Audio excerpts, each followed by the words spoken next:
Hello and welcome once again to consultation this week. It was quite a week last week because it was dominated in the news by the debate in the House of Commons on the consultation arrangements that the NHS should follow when they're reorganising hospitals. We've been busily going through the transcript for something like about 15 members of Parliament, mostly backbenchers, expressed very strong views about consultation. They're all in favour of it, but they all question whether it's being done appropriately in their constituencies. So watch this space. We'll try and put some summaries out of what's been said, because it'll be of interest to many of us. Today I'm delighted to have with me Dan Jelinek. We're planning the autumn conference, 22nd of October in London, and the theme is going to be the power of the people. Now, it so happens that Dan, you published a book, it is People Power, last year, and Dan's consented to be one of the speakers, but it gives you an opportunity to really to tell us, because the new paperback is coming out, isn't it? What's in your book then, Dan?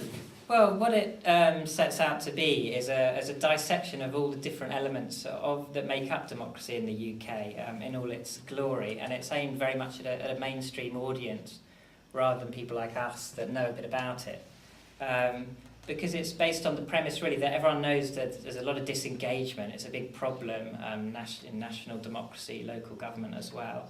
There's a lot of doom and gloom. People don't get involved. People think that nothing works for them. And I think part of that problem is that they perhaps don't understand fully what the value of what they've got, all the different elements, how bits and pieces work, how they've come about over the centuries, in fact, some hard-fought victories.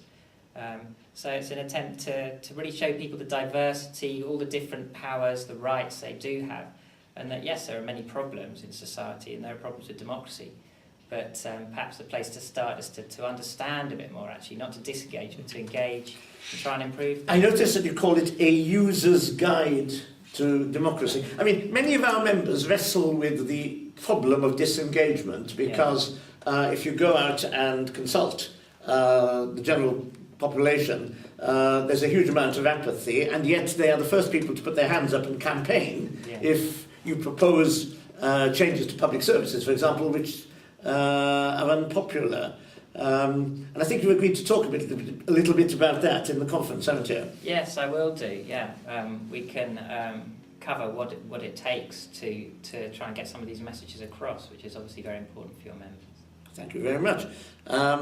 Talking about getting messages across, we have a number of training courses. They're all in the north of England this week. There's one in Harrogate, there's another one in Cheshire, and I think there's a training course taking place right now on focus groups in the university in Huddersfield, with whom we've got a collaboration.